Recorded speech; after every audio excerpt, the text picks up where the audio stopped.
exist. Goats exist. Every time I try to record this, they start doing the weed whacker outside, and there's a dog that is just barking every it doesn't make any sense. He's just like, "Ruff, ruff." And it's like, what are you doing? Like, imagine a guy just went outside and was just stood on the edge of his porch and was like, ah, ah. Oh man. So I thought I was going to die when I was 23 years old. I thought I was going to live till I was 23, and then I was going to die. That's why I tried to squeeze as much life as possible in until I was 23. And I was so convinced and so convincing that I convinced the girl I was dating at the time that I was going to die at 23. But that when I turned 24, we were both sitting on the kitchen floor. We were both surprised that I was still alive. And that's kind of pathetic, but it's true. And after I was still alive, I was like, what do I do now? Because I didn't plan anything. I didn't plan a life because I just lived in constant chaos and craziness. So I was just like, what now? And I think that's why I've become a hypochondriac. Like, instead of welcoming death, now I'm just like terrified of it. I don't want to fucking die. I want to live forever, even though it's impossible because the sun is going to explode one day and everything's going to disappear. But that's why I've become a hypochondriac. In case you don't know, a hypochondriac is you think you have every single disease, and it ends up being a fucking pimple on your arm. And there's cyber hypochondria. That's a new thing that people have, which makes sense. It's like any little thing you get, you look it up online. You're like, oh, my thumb hurts. You look it up online. Oh, cancer. Oh, cancer of the elbow, cancer of the eyes, cancer of the legs. It's just like everything's cancer. Everything is just the worst case scenario. And they're like, get it checked out, get it checked out, get it checked out. It's like, how much money do you think I fucking have to go get everything checked out? And I do get most things checked out, and they think I'm a psychopath. I'm like, I'm back, and I have a scrape on my knee. And they're like, did you scrape your knee? Yeah, but it also looks like cancer, so I don't know. And it's a torturous way to live. But it is true that you could die at any moment. Like, we could all die at any moment with a split seconds. We're all split seconds away from dying. Our hearts could stop. We could have an aneurysm. We drive cars. We drive big metal machines. Like, generations from now, when they have flying cars and really safe whatever transportation methods, they're going to look back at us and be like, wait, they drove these big metal machines towards each other at high speeds with yellow paint on the ground separating them? That's insane. So, I don't know. But it's this whole idea that I have, this whole philosophy. I know it's the wrong way to live. I mean, it's helped me do things, but at the same time, it's like really stifling because it's just like, it's not a way of living. It's just a fact. It's just what's going to happen is we're going to die. Like, I'll go get my car fixed, and the mechanic will be so positive afterwards. He'll be like, oh, it was your axle. I fixed it, and everything's great to go. And he's like so positive, and it like warms my heart. But then I'm just like, yeah, but I'm going to die. Like, why am I happy that my car is fixed? Like, I'm going to be dead. And I know it's a terrible way to live. It's a terrible way to live, but it's helped me not care what people think in some ways. Like, who cares what you look like, what your teeth look like, how big your dick is, if you're ugly. Like, who gives a shit if you're fat? Like, I don't know, like, it's helped, like, I want to live forever, but health nuts, like people who work out all the time and eat healthy, they weird me out because it's just like, you're gonna die just like me. It's just like, why are you so obsessed with, and I know I don't know. It's about having respect for yourself and, you know, trying to enjoy the life that you do have, but at the same time, it's just kind of weird. I don't know.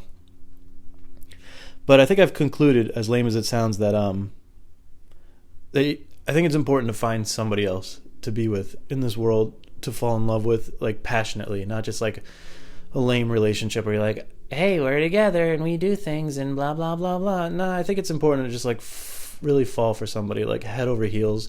And I think that today's society, I say society in every podcast, I had to get it in. I feel bad because I can't imagine dating, like online dating, where you go out on dates with people you don't really know. And I was on Tinder for 3 days years ago, and it was one of the strangest. I talked to 3 girls, and I think they were girls, who knows, but it was one of the strangest things ever because it's just so, it's like you're shopping, and I can't imagine going out on a date with these people that you don't know with the intentions of trying to date. Like, it's so strange.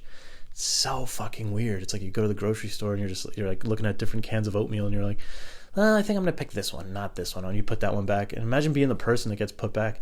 I don't know. I just can't. It just sucks. And I feel a lot of people, they date and they like have all these like categories of what kind of relationship they have. They're like, I don't know, like Netflix and chill, and we're gonna do this, and we're gonna go on a hike, and we're gonna, and I know that's cool, but it's just like when you put it online on social media, it like categorizes it, and it makes it so fucking weird, and it's just so strange, and I'm so judgmental, and I realize that right now as I'm saying all this stuff, but I don't give a shit. But I think that one of the ruinations, if that's even a word, of relationships of today is the whole red flag thing. Like red flag relation. Oh, that's a red flag. That's a red flag. Give me the red flags. That's what I want. You remember WALL-E? There's a movie WALL-E where there's a Pixar movie where there's a robot that went up into space, and there was like a ship that was run by robots, and all these robots were all, robots. They were all the same. But then he found this closet with all these wonky robots that were all messed up, and they had like, there was one that was like putting lipstick on his face and all the wrong way, and one was like going around circles, and there was something wrong with all of them. And I feel like that's the kind of people I want to know. I want to know the people that are just like fully themselves. They're just like, there's something wrong with them, but not really. Like that, they're just people. They're just not trying to dress the same and go out and do the same things. And to just see that TV show, did you see that new show on Netflix? And then they talk about a show that they didn't even make, and it's just like, okay, that's cool once in a while, I guess. But like, what are we doing? You're going to die. You're going to talk about some show that you didn't have anything to do with. I don't know. I feel like just go do the things you want to do. Be with the people you want to be with. And, I don't know.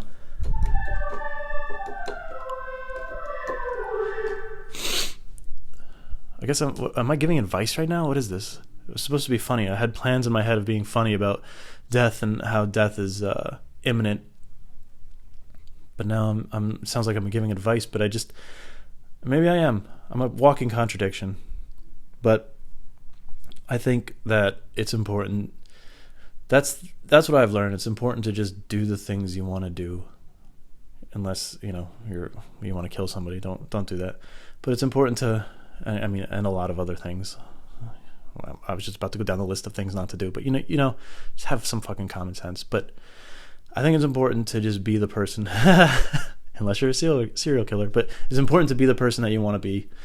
And this is a comedy podcast, by the way, but I think it's important to not give a fuck what people think or what the world thinks or what the world thinks you should do, and this is coming from somebody who's not happy. Like, I'm not happy at all, and I'm not even content half the time. And I'm coming across as really arrogant right now, and I was called arrogant the other day, but I don't care. But I do a little bit, but I don't. But I care. But I think it's important to just fall in love with experiences